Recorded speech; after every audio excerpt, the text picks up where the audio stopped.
You say it. You say it. Welcome back, Love Stylers. I'm Misty and this is Andrew, my husband. We introduced him last week and he's back to talk about his story, and we're going to pose some questions to each other back and forth just to make it more fun. Thank you for subscribing. Thank you for listening to Black Eyed Soul free music. We're going to flash it on the screen here. Check us out. Tell us if you like it. I also want to say hi, subscriber shout out to Diana. She just gave me her first name. Thank you for engaging with us. And also Julie Preston. Okay. So last week we talked about Andrew's journey of losing 100 pounds from his own version of a low carb diet, which we call the Love Style diet. And he likes to call it the Biology diet. Biology diet. Out of Bruce Lipton's book, The Biology of Belief, the book that started me on my healthy life path. Don't like to call it a diet around here, but more of a lifestyle. I don't blame you. So we're here to pose some more questions to each other. Let's get right into it. So we talked about cutting out inflammatory foods. Right. Low carb. Low carb, of course. Sugars, drinks, out of the picture. No junk food, packaged foods we're staying away from. Eat organic when you can. Eat grass-fed beef when you can. Cleaner foods. Natural less foods. Junk. No soda. No sugar or very small amounts is okay for a lot of people. So it's all very basic, that stuff that we covered, but we're just recapping the stuff that we talked about last week. So this week we have questions. I have questions for Andrew. He has questions for me. And here we go. So my first question is, Andrew, what is the hardest part about losing over 100 pounds? The hardest part was convincing myself and convincing others that it's not just a diet, it's a lifestyle change. And you got a lot of food pushers out there. You know, just in 2020 alone with the pandemic, you know, we were working in an essential business. You know, they would reward you, hey, we're ordering pizzas in, here's a bunch of candy, here's donuts, everybody, good job, everybody, here's a bunch of sugar donuts to clog your arteries. But it's the thought that counts, you know, just staying away from the food pushers and kind of saying, hey, look, I don't eat like that anymore. Yeah, that's hard. You know, which is tempting because who doesn't love delicious donuts, free donuts? I'm a big free guy. You know, free is delicious to me. Free and delicious. Free and delicious. So that was the hardest part, being around the food pushers. And then the people saying, well, why are you dieting now? You know, you're 45 and you were, you know, why are you going to lose 100 pounds? Why would I lose it? I get rid of it. I didn't lose it. I know where it is. It's in the toilet. What was the hardest part for you to lose weight? The hardest part of losing a lot of weight was only 55 pounds, not 100. But for me, it was realizing it's not just a diet. So I started off on the keto diet for several years. I listened to YouTube videos about what foods to have and the recipes, and I was obsessed with food, which I still don't know if that was quite a healthy way to go about it. But the hard part for me was realizing it's a lifestyle. This is going to be the rest of my life. These principles, the principles. And when we talk about diet here, guys, it's principles to go by. It's not exact. You're not perfect. This is for regular people who have a regular life. But knowing that it wasn't going to go back to normal, like we all want to go back to normal now. There is no normal. It's a new way from here on out. Today in 2021. So dieting is no different. The new normal is not going to be anymore. The new normal for me was drinking alcohol a few years ago and eating bags of pretzels and drinking ginger ale and ice cream and Doritos. That's not going to happen again. I just have to accept that was a different lifetime for me. And so going back to normal is never going to happen again. My new normal is eating cleaner, what's better for my body. I do want to add a part B to this answer, if I may. And that is the other part that I found really challenging and still find challenging, and all along the way, is my parents, Nancy and Bruce, and people that I love who obviously could be healthier trying to not convince them is very, very challenging for a person like me. I'm very helpful by nature. That's why I started this channel. I want to help as many people get healthy as possible and not trying to push it down my mom's throat.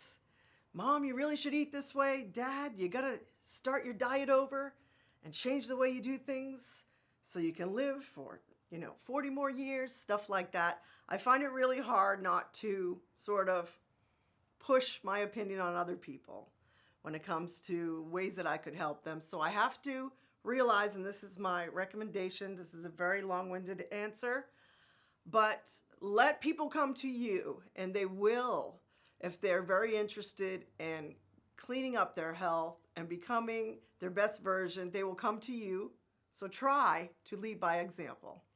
And with that, there's people that see what you're eating and they say, well, that's not going to work. You can't eat sweet potatoes. That's a carb. That's not keto. Right. Strawberries aren't keto. Well, I'll tell you, strawberries may not be keto, but they're better than a Snickers bar.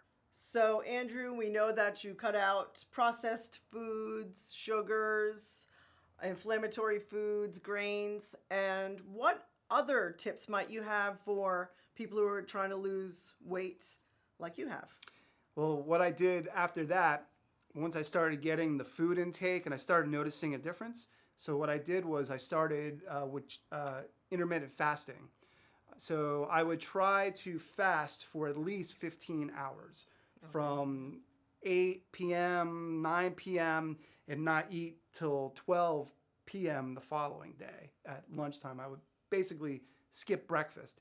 And that was also helpful in the meditative practices, freeing your mind, giving your body time to reset, digest the food, and the intermittent fasting was a big thing. And I still intermittent fast to this day. I don't, I eat if I'm hungry in the morning, if I'm like really hungry, if I, closed my eating window earlier, right. I may eat at 10 or something, just a little snack. And the intermittent fasting was a huge game changer, because cutting out the foods, you saw the progression in the weight loss. And then when I started intermittent fasting, I felt like digesting was easier, and the things that come along with digesting, started scheduling and working right on time and working its way out the body. So without saying poop or putting an emoji. Yeah, it seemed like it reset everything. So that was a huge game changer for me, is the intermittent fasting, and I still practice it to this day. What I also did was I did more light exercise. That's when I started walking, and this was towards the winter, and I would get home and I would just walk a mile in one direction and then a mile back, just light walking and movement, getting up at work, not sitting, and just moving my body clockwise in sync with the planet, circadian rhythm. We'll get into that when we dive into that. Circadian rhythm for a later episode. So just movement and just getting up and at my desk. People look at me like I'm crazy, or if I was, I direct television. So if I'm at the switcher, I would stand up and just move around and just shake it off. I would shake my hands out, just get the body moving. I'd walk around, and it's just important to move and stretch. And at this point, I started light yoga, very, very, very light yoga, just stretching and doing just little neck exercises. And that was helping with the back pain too. I always forget the neck. And smiling and just, just motions. It just, movement is key. If you don't, because movement, if you're not used to moving, you're not going to want to exercise. So if everything hurts and everything's stiff, you're not going to be quick to jump up and go walk 2 miles or walk up our hill like we do. You should move your body. Is it Qigong? Qigong is moving your body in clockwise? Clockwise, in rotation with the planet, and just, you just want movement. You just want movement. I didn't know that. And the conscious eating, that leads into the conscious eating. Eating, I felt better. All your religions for thousands of years have had conscious eating, blessing their foods, eating particular foods, and I personally, and Misty the same. We wanted to eat foods that were humanely raised. And Yeah. that made a difference. Whenever possible, not every time is it available in the cuts that you want and things like that. But Yeah, and humanely raised doesn't mean they got kisses and tucked in at night, but it would be nice. grass-fed, free to roam, and that makes a difference. Do you like, since we're on the subject, grass-fed beef better than grain-fed beef? I love taste-wise. I love the grass-fed beef. I love beef. Eat some beef.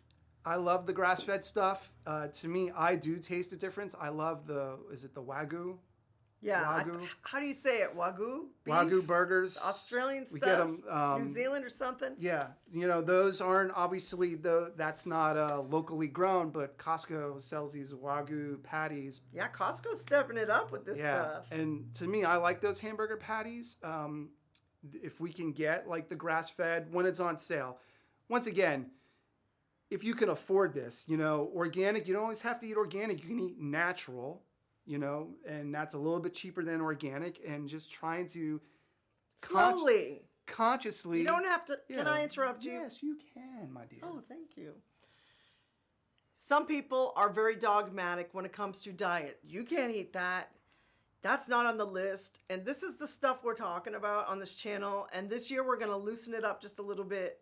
I was a little more strict last year talking about carnivore because I want to give you the principles. So you do your best and you make small little tweaks. If you've never had grass-fed beef, give it a shot. See if your body digests it easier. It seems to be the case when I have it, just to point out what I think about grass-fed beef. It does do better in my body. Do I love the taste? No, not always. It's a little grassy for me. So what are some of the things you started to do when you were losing your weight on your diet journey? Some of the things I implemented was, of course, intermittent fasting, just like Andrew, just like you said. I do a very similar eating window, 16 and 8, roughly.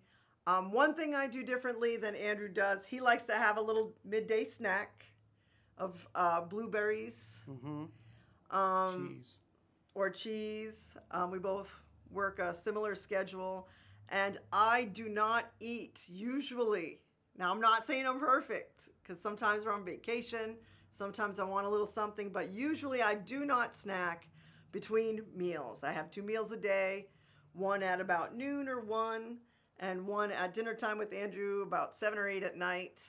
And we try not to go past like 8 or 9 at night. So intermittent fasting is the first part of my answer. Salt. I'm very big on salt, you guys know from watching my other videos. And pink salt is very, very important to my electrolyte balance. I pay a lot of attention, much more than Andrew has to. I don't know if it has something to do with a woman's body and a man's body, but I make sure I get my salt in for the day. I just put it on my tongue a couple times a day if I feel like something's a bit off. It's not anything that can be explained. It's more of a feeling. And then, of course, I balance that out with water intake. I've been really trying to get in my 7 glasses of water. And Very important water. Yes, and I preach that on my channel. 7 glasses, not 8. I feel like 7 is fine. Just like I think 7 hours of sleep, since we're on the subject, that's another thing that I have tried to keep in the box of trying to get my 7 hours of sleep. Again, I'm not perfect, but those are some of the changes I've found to be helpful. So, Andrew. Yes, Miss. Sorry, that was loud. How do you feel about cheating? Having a cheat now and then or a treat? I don't look at it as a cheat because to look at it, that would be looking at it as a diet and a regimen. It's a lifestyle. So True. I know that we're not going to, it's like driving. Am I going to go over the speed limit if I'm in a rush? Is that breaking the law? Well, kind of, run a yellow We all / do it, red though. light. But, so if I keep it within 5 miles of the speed limit, I think I'm okay. I'm a good driver. So if I'm going to eat, like I love popcorn. I did not give up popcorn. I have a popcorn machine downstairs. It is my pride and joy. It's my favorite possession besides my beautiful wife. and maybe these drums. And his guitars. And the guitars. But I love the popcorn machine. I make sure that I pop organic, non-GMO popcorn. Yeah. I pop it in organic coconut oil, unaltered. I put pink Himalayan sea salt. I don't put the flavor call or anything like that. And that's it. I put a lot of garlic on mine after I pop it. So I love garlic. Woo! Just kidding. And if I'm gonna do butter, I'll do some Kerrygold butter on it. Yum! So that's me saying, okay, I'm gonna drive 5, maybe 10 miles over the speed limit. Everything in moderation. I'm a safe driver, and I don't eat it till I'm sick. I pop like a good sized bowl. How often? On the weekends. It's not a 7-day-a-week thing. It's And that's not, has that it's not affected you? It's not probably helping lose weight, but it's helping my sanity. I love it. It reminds me of my childhood. It reminds me of good times. My father and I always used to go see movies together. And it's a happy memory that I've adapted and kind of manipulated in a sense. And it's not made me gain weight, and it's not helped me not sustain my lifestyle. Okay. And then for sanity reasons. For sanity. So that's one. So like you say, allowing things. Yes, he stole the answer to my question. But we are on the topic of allowing. You're allowing it. I don't look at it as a cheat where I'm going to feel, oh my God, I'm such a piece of garbage, because I ate all this popcorn, I cheated. No. Everything I've done this far is I'm just going to be fat again in 2 seconds. Yeah. A lot of people have that mentality. It doesn't even make sense. No, that's silly. Allow yourself. You live. You don't live once. You live every day. You die once. Remember that. So if you're going to have a little popcorn on the weekend. I might steal that. Steal it. I didn't come up with it, but you know. Well, I'm going to double steal it. You gotta live. You gotta live your life, and you gotta eat a little popcorn every once in a while. Make sure it's good stuff. You gotta eat a little popcorn. Yeah. Your popcorn may be coconut ice cream, like I may do on this channel, or whatever your treat of choice may be once in a while to have. Well, I like to tell them off script. Yeah. About Chicago. When we went to Chicago. Tell them about Chicago. We were 6 months. I was 6 months into this. Something like that. Went to Chicago, and I'd lost a bunch of weight. By then, what I lose, like 30 pounds? You would remember. 40 pounds. Yeah. So we were very, very good in Chicago. We were in Chicago for a week on vacation. Yeah. And we did a lot of walking. Tons of walking. So that part was good. Yeah. And I'm going to just jump in here. We were going to have a churro. We were going to let ourselves have a churro after not cheating for like a very, very, very long time. We were very strict. Continue. Well, we sat outside the Chicago churro place like a bunch of idiots going, oh my God, we're so horrible. We're about to walk into like a swingers club or something. It was, you wish. We acted like it was so, oh my God, like we're going into the Church of Satan here, and we got a churro and we were okay. Before I ate this churro, like as if I would have to start all over again, as if all of my progress and the weight that I lost for the whole, whatever it was, year and a half before that was going to just go away, and I was just going to be fat Misty again. And I'm still chubby Misty. I realize I have more weight to lose, but I actually thought at that time, that's how I felt, like I was gonna commit a horrible cheating on my husband's sin. Like it was that bad, where it's just your mind can go crazy, and it's okay. Just know this now, especially if you're just starting this, you're going to have treats. Don't beat yourself up. If you want to be a normal person once in a while, and the whole family's going out for ice cream, and you're going to be there like the sad kid who can't have any because you were punished, yeah, accept it. Have some ice cream. Say, let's go get some good ice cream, not packaged shit. And allow it occasionally. You have to ask me now. How do you deal with cheats? So I think cheating I call it allowing. And it's not much different from what Andrew was talking about in our little story. And when you allow something, think about anything in your life. When you allow it, when you accept it, when you have sort of a positive spin on things, it has a different effect on you and your emotions and even your body. So if I want to allow some popcorn on the weekend, I have some. And I'm telling you right now, I can't prove whether or not that is helping or hindering my progress, but I'm still a normal person. And I am still going to allow something once in a while because 80% of the time, and they talk about the 80-20 rule, 80% of the time, you are good and you stay on plan. And 20% of the time, you may be on vacation. You may get taken out to dinner. It may be your anniversary or Christmas, and you're going to have something. It's okay. Please don't hate your life. I have another little tip for cheats. 2 tips. 1 tip is put it on your calendar. Have a pizza night. Say, Andrew, and we've done this. Andrew, in 3 weeks from now, when it's my birthday, I will like to have pizza that day with the crust and everything. Regular pizza, like at a nice place. And I'll put it on the calendar, whether it's my birthday or not. I probably have real pizza 4 times a year, quarterly. Plan out a cheat. And I swear to God, for me, I know how my mind works. If I plan out a cheat, I will stay on track until that cheat day comes. Honest to God, this works for me. You can try this if a little structure helps you out. My other tip for cheats, drink a ton of water and flush that shit out of you in case there are toxins and stuff your body's not used to, and it will dilute it. It makes sense to me. That makes perfect sense to me. So drink a ton of water, more than usual, if you have a cheat. Remember, this is a lifestyle. It's not a diet. It's simple nutrition, how you're maintaining your body, how you're maintaining your home, your life, your soul, your family. It's not something that's this or that. It's what's good for you. And remember,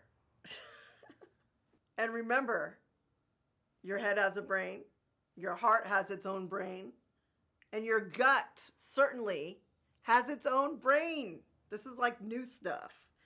But we have to connect all 3. And when you're living in the world that we live in, especially lately, there are things, stressors, and things we didn't even mention in this video because we're too rambly today. But I hope we're getting it across that it is a love style or a lifestyle, and these are principles. Let's get our head, our heart, and our stomach, brain to function as one. And even a little meditation, which we have not mentioned. I have to say this before we close. I have been meditating. Guys, I have 1,000,000 thoughts a minute.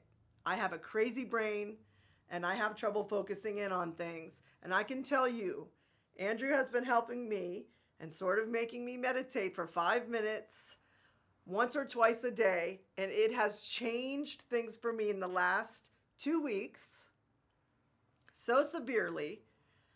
And I didn't believe it. I thought it was a little out there. As spiritual as I'm trying to be, I couldn't concentrate. So I made an excuse up in my head why I should not meditate. But try this 5 minutes, 3 minutes. They're called transitional meditations. Okay, what's that? Transitional, so like while we're recording, you know, before she goes and records a keyboard track. Which I'm doing right after this. We'll say, hey, let's just sit in the dojo. We have a little meditation room. Let's just sit for 5 minutes and clear your head. And man, do you not walk in and you just like woo, wail away? And I want to not believe it because I'm a little bit of a naysayer by nature, because I'm all about truth. But I cannot deny this keeps me very even, very calm, and I don't even have road rage anymore. In closing, remember, figure out why you're overeating. You're not your thoughts. Cautious what you put in your body. You are what you eat. This is a lifestyle, not a diet.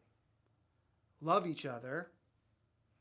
Do everything out of love.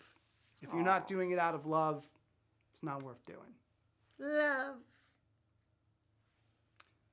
Thank you for listening to our music, Black Eyed Soul.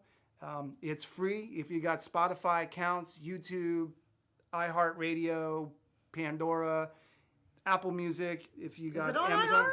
It's on iHeart. It's on Apple, Amazon, whatever, subscription sites you have.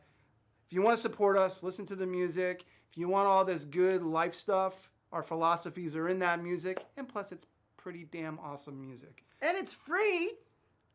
You can always buy it, too, if you wanted. But well, we're not selling anything, though. We're not selling anything. We're just giving you love. We're extending love from our hearts and our souls out to you. We want you to live a love style. And we want you to be healthy and love one another and love yourself. You can't love anybody else until you love yourself. Always that is remember that. Cliche sounding, but it's like the truest thing ever. And ever since I started dieting, I'm coming to realize what it actually means, like tangibly. Thank you for subscribing. You gonna do peace out with me? Peace, love, peace, and